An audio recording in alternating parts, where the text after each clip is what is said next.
The following programme includes descriptions of child sexual exploitation and trafficking. The content may be upsetting for some viewers.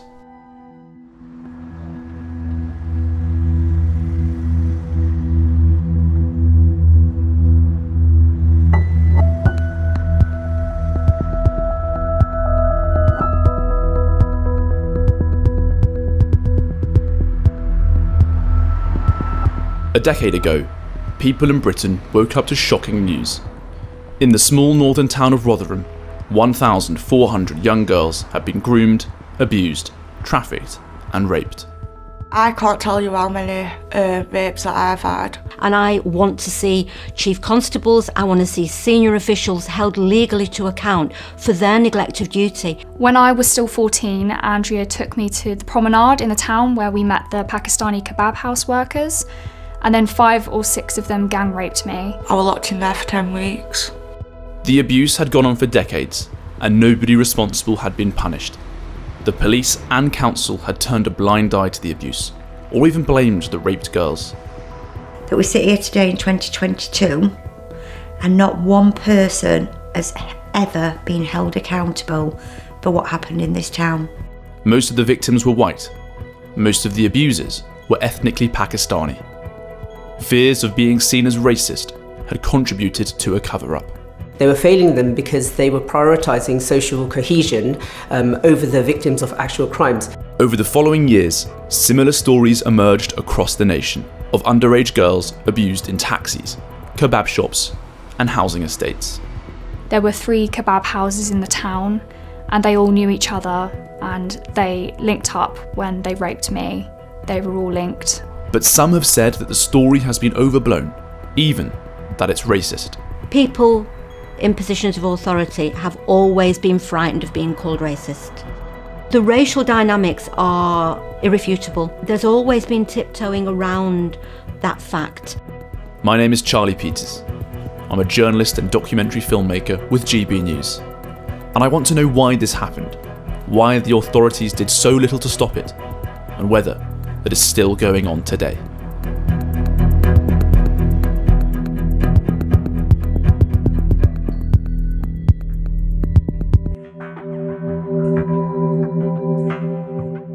To find out the truth about the grooming gang scandal, I had to go back to the beginning. It started with a journalist at the Times called Andrew Norfolk.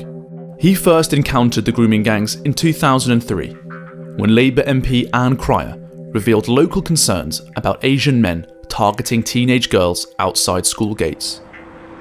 He admitted later that a story about ethnic minorities targeting white girls felt like a far-right fantasy. Liberal guilt kicked in, so he wrote one story and dropped it. But over the years, he kept encountering similar stories. His conscience nagged him, and in 2010, he began to research court records. What he found was a pattern. Abusers would meet girls in public places. They would give them gifts or take them out on joyrides until they felt like the man was their boyfriend.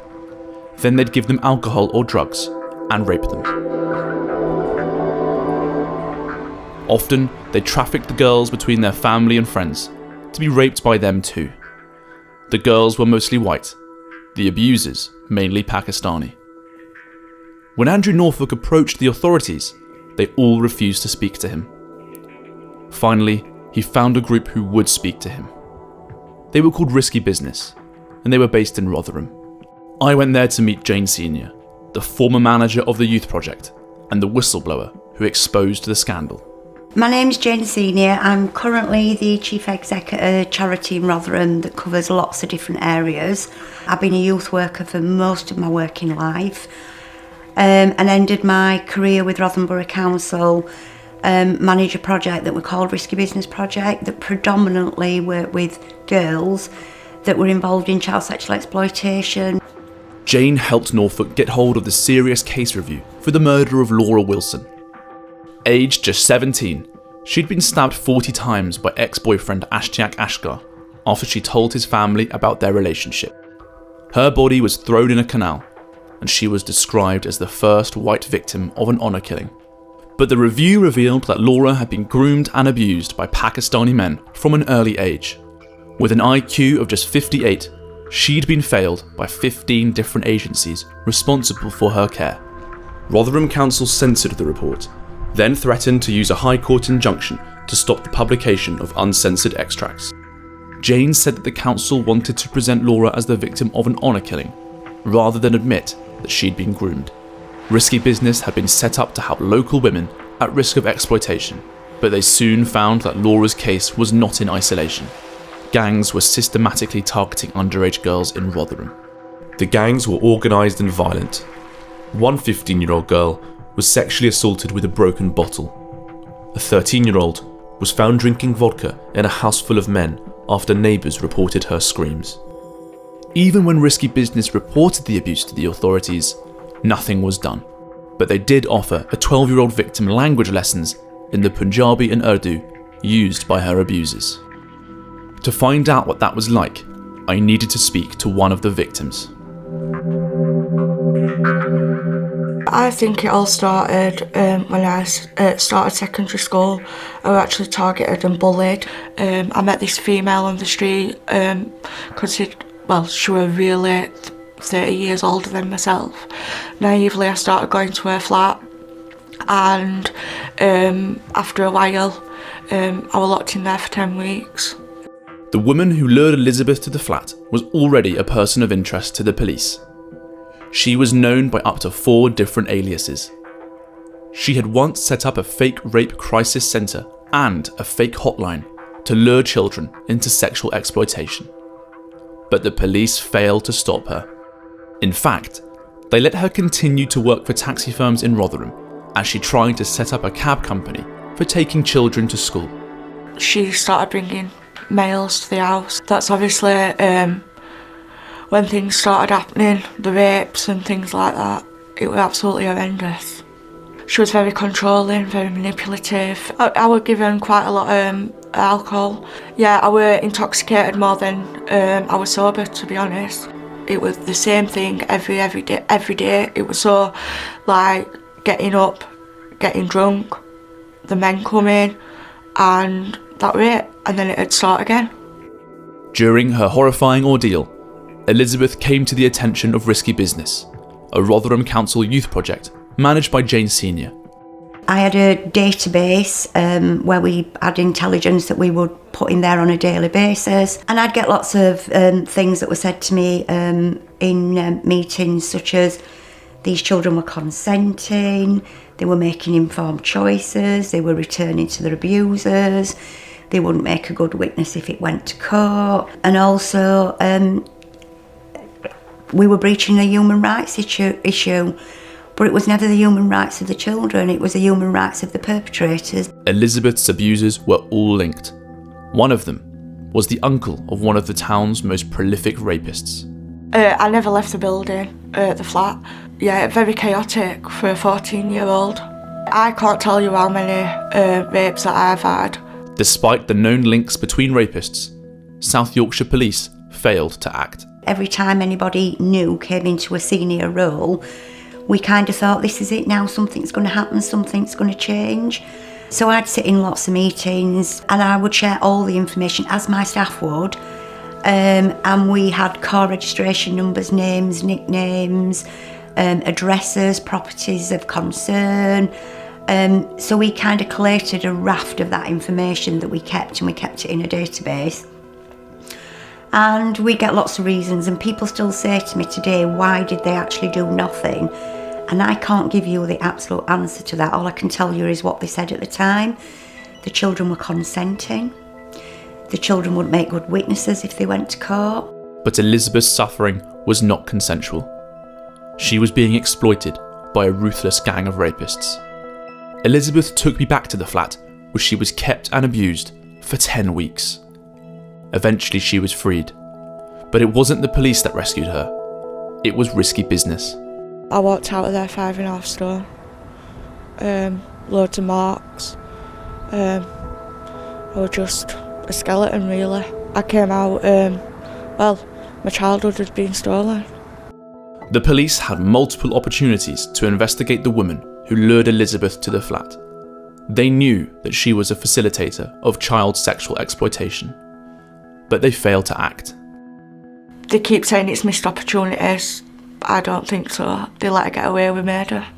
Elizabeth's story didn't end after she was rescued from the flat. She had been freed, but her nightmare continued.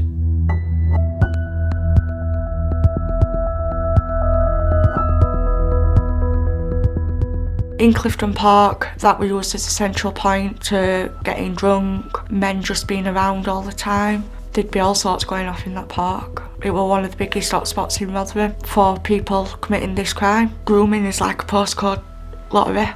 So once one's got your number, everybody's got your number. Just men ringing all the time, you know, the phone would be going off like, 30 to 50 times a day with different people from different areas. Some of these children, as adults, are still living with that absolute emotional trauma that nobody believed them and nobody acted. The most common thing that we were told is these children were lying because their stories were so far-fetched they had to be lies. These were children that might have, had petrol porn on them, had been trafficked, had been gang raped. How do children lie about that? So how had the gangs been able to get away with it for so long? Some of the evidence pointed directly at Rotherham Council.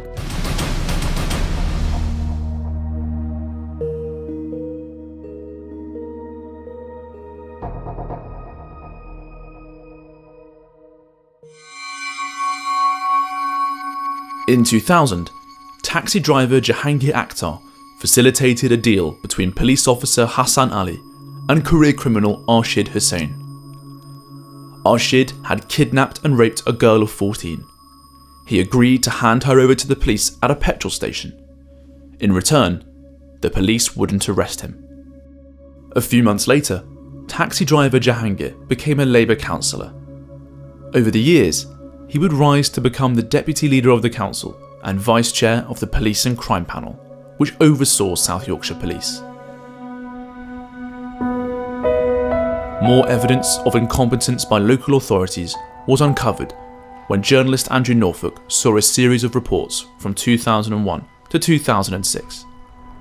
They catalogued the activities of grooming gangs in Rotherham. One of those reports was written by solicitor Adele Weir, who was asked to conduct a Home Office study on child prostitution based in the risky business offices. But what she found was an abuse ring centred around Arshid Hussain. She found at least 270 victims, 18 of them named Arshid as their supposed boyfriend. Despite collecting the names of suspects and details on their crimes, the police failed to act, even though the rapists were also dealing drugs. So no longer was it risky business, the youth workers saying it, the children saying it. Now somebody that would been paid to actually review the police files, the council files and risky business files and health files, actually put together a report to say this is happening. In 2001, Adele went with a young girl who'd been raped to report it to the police.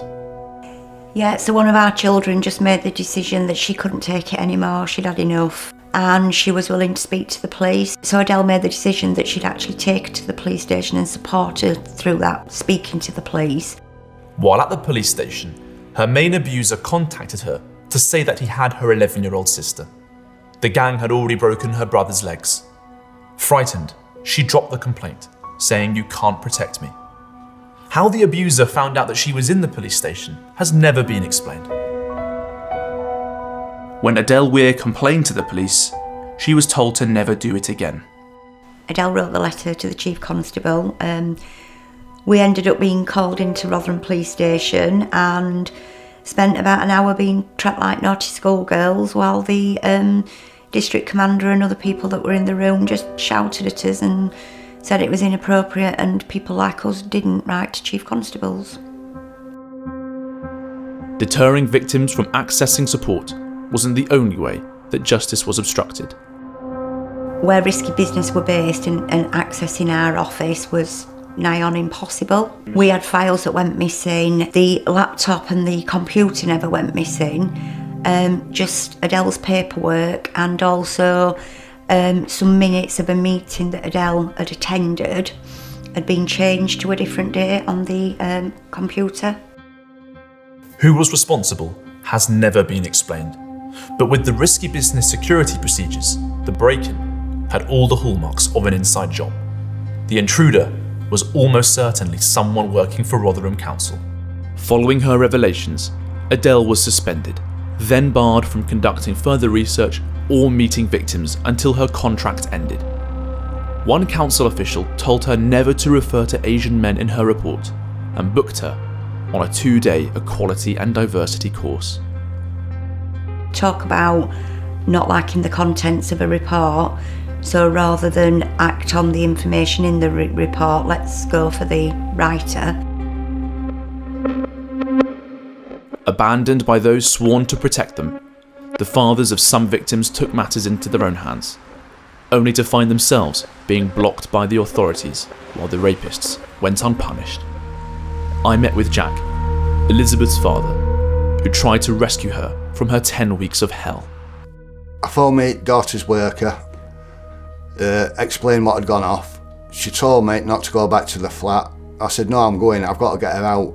She turned around to me, and I have had some stick over this, asking why does a father leave his child in an house where she's being abused.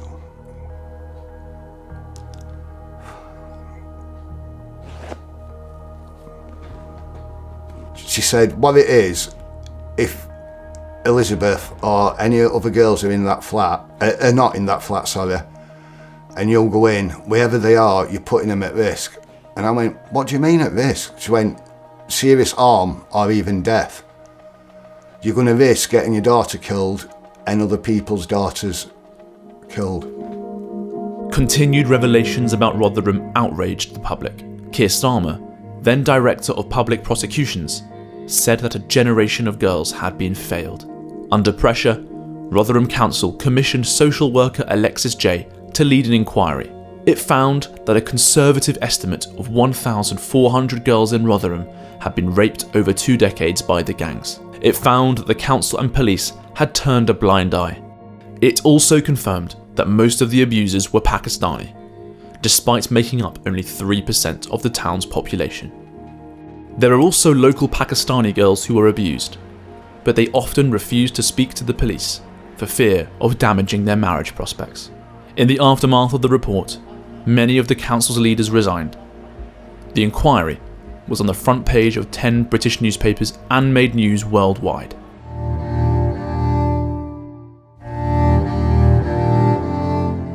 And then we all know that day in August 2014 when Alexis J's report came out. It weren't even national news, it weren't international, it were worldwide news. And the world woke up to what we are now probably known as the worst child abuse scandal in the modern world. With the council in disgrace, the government commissioned civil servant Louise Casey to investigate. The 2015 Casey report discovered a council in denial, refusing to believe that 1,400 girls in the town had been abused. The report blamed political correctness for the council's failures. Statistics on ethnicity were removed. Pakistani taxi drivers were described as men of a certain ethnicity engaged in a particular occupation. Despite reports going back to the 1990s, only one gang had been convicted. In 2010, with the help of risky business. It was called Operation Central. What happened then is they called a meeting to discuss the concerns that I'd raised, and a police officer that was there, it was only a young police officer, he decided to put all this intelligence together, put it all onto the police system and take it to his sergeant. I met with his sergeant, Rupert Chang, who I think is Rotherham's unsung hero. Rupert Chang's operation saw 5 men convicted, but 80 suspects had been identified. Clearly, the police needed to push on, but they didn't. Throughout that, we was told that Central 2 would come straight after Central 1. And then as soon as Central 1 had ended, we were told there were no more resources, it were too resource intensive, and that was it. But we could have done so much more. Why did the police and council fail to kick on with their success? Casey's report suggested a widespread culture of denial and ignorance. Social workers accepted it as normal that underage girls were taking drugs, being made to give sexual services, and having pregnancies or abortions. Of one 13-year-old, given alcohol and abused, they wrote, "She needs more appropriate friends and interests to fill her time." The girl's parents eventually had to move overseas to escape the menace of their rape gang tormentors. After the Casey report's release in 2015, more arrests were finally made. Arshid Hussain, the rapist who handed over an abused girl to PC Hassan Ali at a petrol station, was convicted with his 3 brothers and his uncle, as well as 2 white women, who lured girls to their homes and pimped them out to the rapists. On the day that PC Ali was told he was under police investigation, he was run over and killed by a family friend. Any investigation into his alleged criminality died with him. The National Crime Agency also launched an ongoing investigation into historic abuse in Rotherham, the largest in their history. So far, they have identified 1,510 victims and hundreds of abusers. Another 20 men have been convicted for their crimes in Rotherham alone. The Casey report singled out Councillor Jahangir Akhtar for his malign influence after he arranged the handover of the raped girl at the petrol station. The Labour Party forced him to resign. Years later, his daughter was given a job at a council-funded charity, giving her access to a database with confidential information on grooming gang victims. There was no suggestion that she did anything wrong, but victims said there was a potential conflict of interest. After the Casey report revealed council failures, an investigation into the police was launched by the Independent Police Complaints Commission.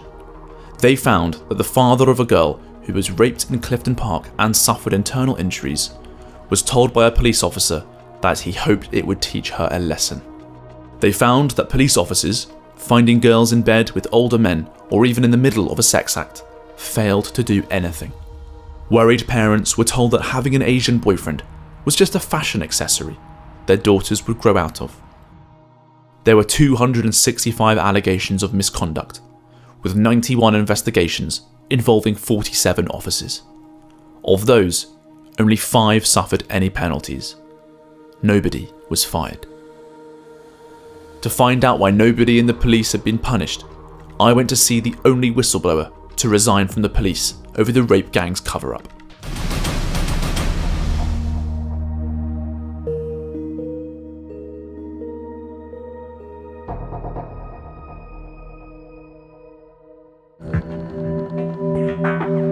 My name is Charlie Peters.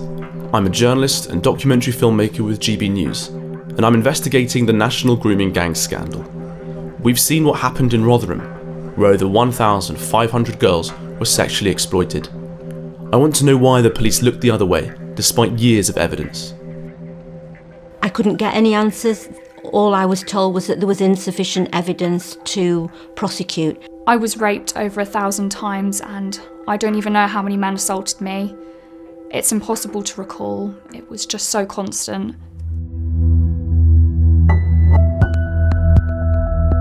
To understand why they failed so badly, I'm going to Manchester, where in Rochdale, a similar scandal took place.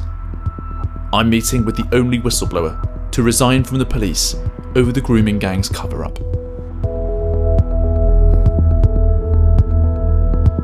Well, in 2004, I was approached and asked to join, to go on board with a job that became known as Operation Augusta.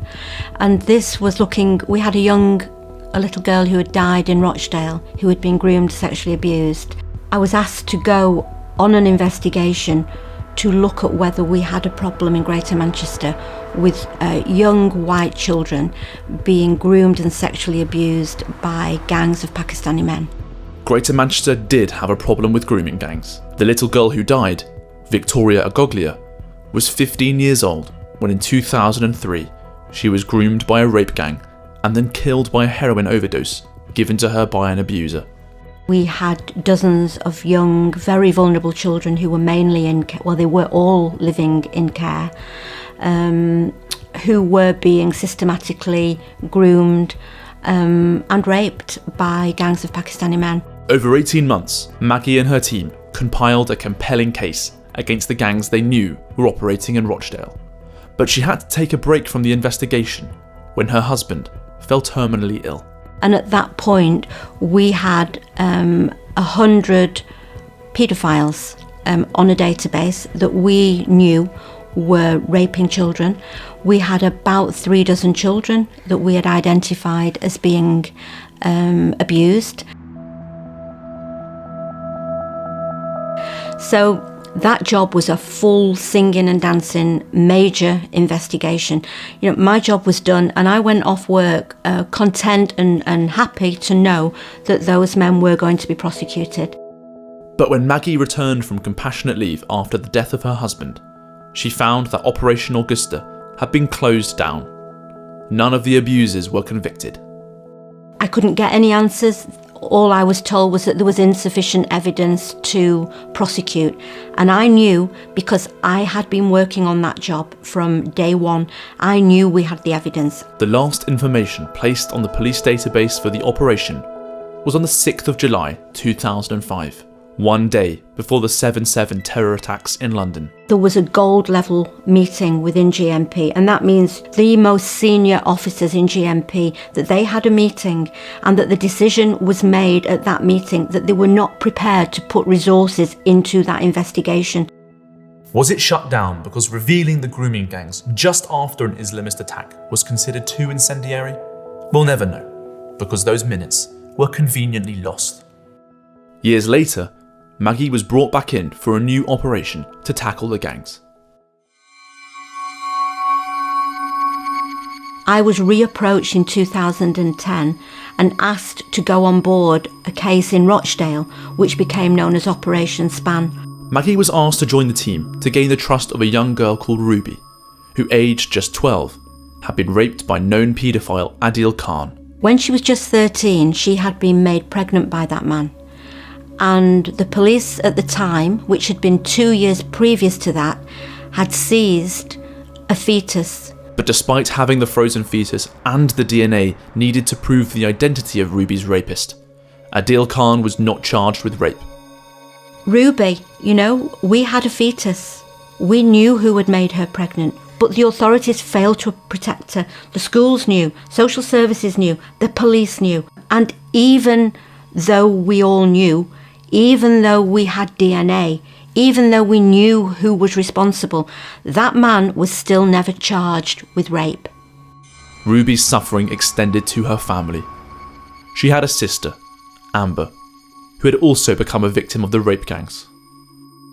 Amber had been arrested as a child of 15 on suspicion of being a madam. I was asked to gain her trust and ask her to tell us what had happened, to identify the abusers, to tell us of the locations, the phone numbers. One of those locations was an address in Fallinge, where there was a house with a list on the back of the door, with about 20 names on it.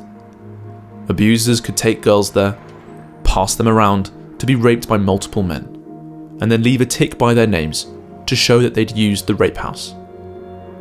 At the end of the week or month, they'd pay their bill for using it. It was like a paedophile honesty box. Despite the scale of the crimes, the trial was limited and just 9 men were convicted. The lead defendant said he objected to being tried by an all-white jury. The same man had once forced a 15-year-old girl to have sex with his nephew as a birthday present. By 2017, all but 2 of the 9 were out of prison, having been released halfway through their sentences. 4 of them had also been granted millions of pounds in legal aid to fight deportation. Their victims have to live with their abusers, walking around as free men. They see them in the street. They see them at work. They see them in the supermarket. Both Rotherham and Rochdale are similar in culture and history, former industrial towns in the north of England. But this national scandal scarred towns and cities of all descriptions across the country. My investigation took me to Telford, a new town in leafy Shropshire near the Welsh border, where another child sexual exploitation scandal had emerged.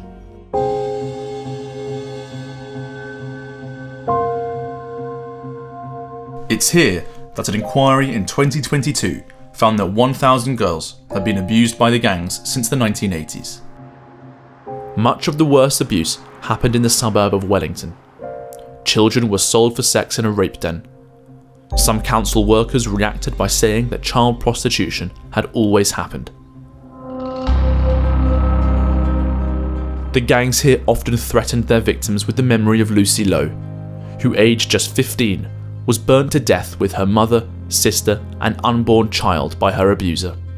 To find out why Telford Council had also failed to act, I spoke to Samantha Smith, a child abuse victim from the town. I remember when I was 16, my social worker told me that if you were physically abused, why were there no bruises? And that perfectly sums up how I was treated by those in positions of power. The ignorance and victim blaming that Samantha was subjected to from Telford social workers was eerily similar to the culture exposed by the Casey report into Rotherham Borough Council. The culture was exactly the same. It was the idea that girls like me were somehow responsible for the abuse we suffered. The council here didn't just turn a blind eye, it was incompetent. Teams failed to share information, staffing issues meant that there were never enough people to do the work, and the council tried to close down a child abuse unit, citing austerity. But political correctness played a role here too. When teachers confessed that there was a problem in this authority with Pakistani youths abusing girls, they were accused of being racist by a council worker. Detailed reports weren't shared over fears that they could start a race riot. I spoke to another victim of child abuse in Telford. Emily, not her real name, prefers not to appear on camera, but these are her words, spoken by an actor. At college, I met Andrea, who was a little bit older, and she introduced me to local Pakistani men who worked in the kebab house in my town in South Wales. We would just go to the kebab house where we'd receive free food, free drink, free cigarettes, free alcohol. It was all just a treat for us, which we loved as young girls. When I was still 14, Andrea took me to the promenade in the town where we met the Pakistani kebab house workers, and then 5 or 6 of them gang raped me. I knew 3 of them from the kebab house, but the others I'd never met before. There were 3 kebab houses in the town, and they all knew each other, and they linked up when they raped me. They were all linked. We were trafficked to Telford, Hereford and Blackpool. I was 14 and 15 during this period when I was raped and trafficked regularly. My mum was so happy that I'd found friends, but she had no idea what was going on. Just as I'd found in Rotherham and Rochdale, the gangs of abusers used the boyfriend model of exploitation to lure in their victims. While my abusers threatened, raped and violated me, they were also kind, but it would change.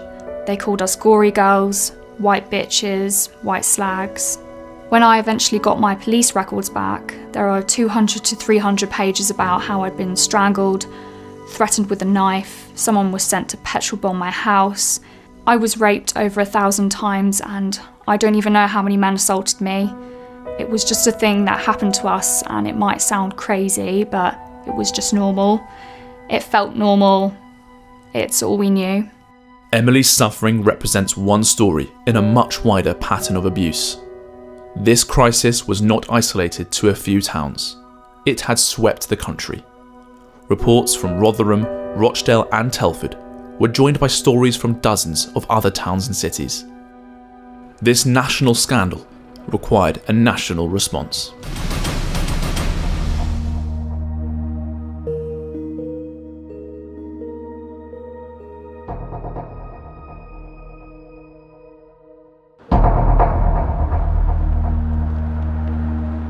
My name is Charlie Peters, and I'm a journalist and documentary filmmaker with GB News. We've heard about how the police and councils failed victims, but what did the government do? In 2018, Home Secretary Sajid Javid announced the Home Office review into grooming gangs. It was a big moment. A British Muslim minister was brave enough to look at whether Pakistani men really were overrepresented as abusers. But in the aftermath of the Windrush scandal, the department was hypersensitive about race and did its best to block the report's publication. It took 130,000 signing a petition for it to be released. But the report was a whitewash. It limply concluded that data collection on ethnicity was so poor that it was impossible to know the truth. Rather than improve data collection, it said that the majority of abusers were white. However, the report it based that on found that 30% of abusers were white and 28% were Asian, despite whites making up 85% of the population and Asians just 8%. Clearly, Asians were vastly overrepresented in this kind of child abuse, being over 3 times more likely to be an abuser. But the report didn't mention it. However, it did find space to say that racial bias could be to blame for the prominence of Pakistanis in the national conversation about grooming gangs. More recently, a National Crime Agency report cited a study which found that Pakistanis dominate national grooming gang statistics. By comparing the number of prosecutions to the overall population, it showed that 1 in every 2,200 Muslim men over 16 in England and Wales had been prosecuted for this crime from 1997 to 2017.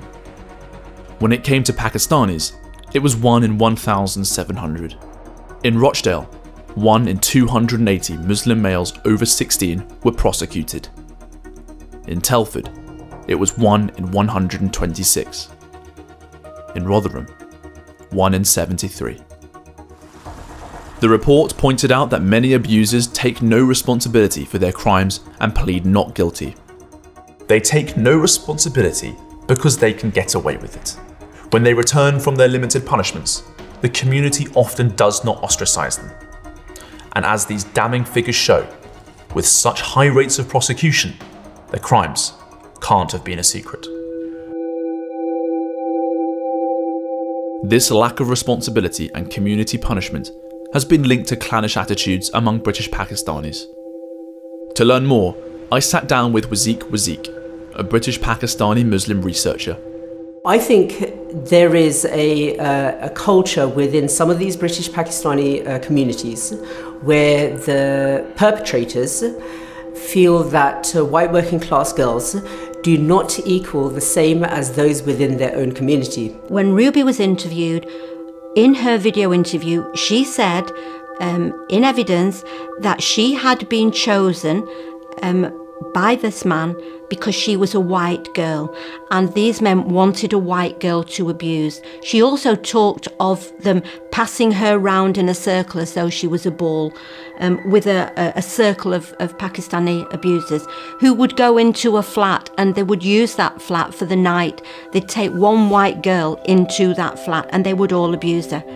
But many people were desperate to blur the lines. One of the ways they ensured the focus was not put on British Pakistanis was through the use of the umbrella term Asian, which deflected attention away from the sad reality. I think the term Asian isn't always appropriate. When we do look at, again, the demographic of perpetrators, we are seeing that they're mostly British Pakistanis. I know that these gangs are often referred to as Asian grooming gangs, but I would always say, well, I have yet to come across any man from Thailand or Japan or China who are involved in these grooming gangs. They are predominantly Pakistani, British, Muslim men. And that is not racist, it is a fact. If the police, councils, government and the media had confronted the stark truth about the grooming gangs, the abuse of thousands of girls could have been avoided. Failing to accept these facts has allowed hundreds, if not thousands of abusers to hide behind the veil of political correctness. We've seen some British Pakistanis who have been reluctant to deal with this issue and have been in absolute denial that this issue is taking place.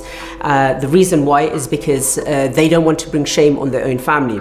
I think the racial dynamics of this particular kind of sexual abuse have meant that it has not been discussed in the way it should have been in the media, because people in positions of authority have always been frightened of being called racist. With this particular kind of crime, it is irrefutable, in my experience from all the cases that I have dealt with, that the vast majority of the abusers in these cases are Pakistani men. Political correctness doesn't just mean good manners, it has consequences. And one of those consequences was the abandonment of thousands of girls to years of abuse for fear that tackling the problem would look racist. Even now, there are those who deny the awkward reality. When the independent inquiry into child sex abuse investigated the issue in 2022, they looked at areas where grooming gangs had not been found. Rotherham was mentioned only once in 400 pages. It found the police were still regularly failing to collect data on ethnicity. A Home Office spokesperson said that it is now mandatory for police forces to record the ethnicity of those arrested. Telford and Wrekin Council said that after the inquiry into child sexual abuse in the town, the council immediately accepted all of the recommendations and that they've subsequently improved. Rotherham Council said they were profoundly sorry for the pain this has caused, and that care for the most vulnerable children has been transformed since 2014 and is now of a good quality. South Yorkshire Police Deputy Chief Constable Tim Forber said that they had listened to the voices of those affected and learnt the lessons of the past, and that they would act quickly to safeguard those most at risk. West Mercia Police said that significant improvements have been made and that they continue to improve and develop our understanding. Greater Manchester Police did not respond to our request for comment. I don't smoke, drink or do drugs, and I've escaped that life. I have a daughter, but the men who raped me in Telford and South Wales are still living there, still working there, still running the kebab houses. My life was ripped to shreds, but theirs have barely changed. I think it's still a problem throughout the country. You know, Rotherham's not unique. We've not got an electric fence around us, and this is happening everywhere, in every town, in every city. And I think, you know, there's a lot of things that can be done, and I think it's got to start at government level. They made the judgment that these children didn't matter, and these children, more than any other children, needed somebody to fight their corner, and yet they were just left high and dry. And I want to see chief constables, I want to see senior officials held legally to account for their neglect of duty, because if that was me as an ordinary detective constable who had not recorded a criminal damage, I would be facing disciplinary action and probably a prosecution. So why are they any different? I don't even know if the word's angry. I think the word's probably shocked that we sit here today in 2022 and not one person has ever been held accountable for what happened in this town, ever. Even when the evidence proves without a shadow of a doubt they knew about it. What were being normalised were the rapes, the abuse, older men being passed off as older boyfriends to children. It was normalised, you know. There's still two that I know of now that don't realise that they're a victim because they're still in that mindset of that it were normal, it were a part of growing up.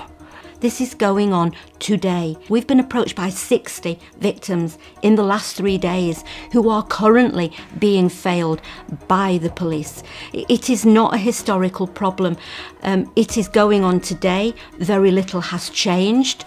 We have seen trials, but all too often these children are still being judged and fobbed off, and that is not good enough. The grooming gang scandal has now dragged on for decades. Despite the prosecutions, most abusers have still escaped justice.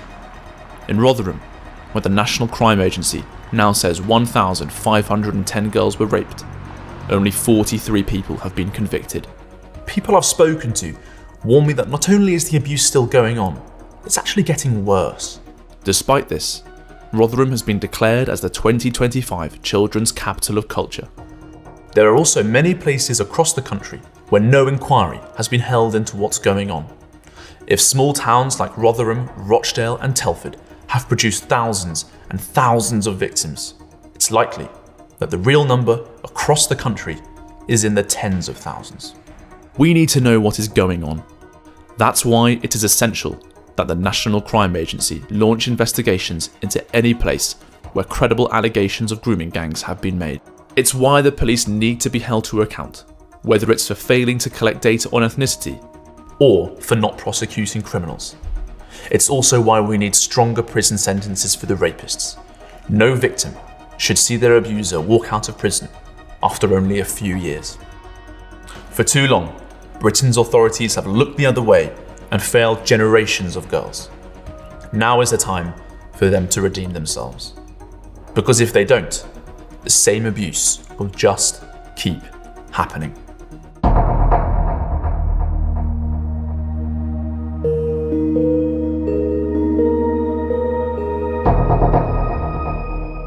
If you have been affected by any of the issues in this programme, you may want to contact Childline on www.childline.org.uk or call them on 0800 11 11 or contact the police.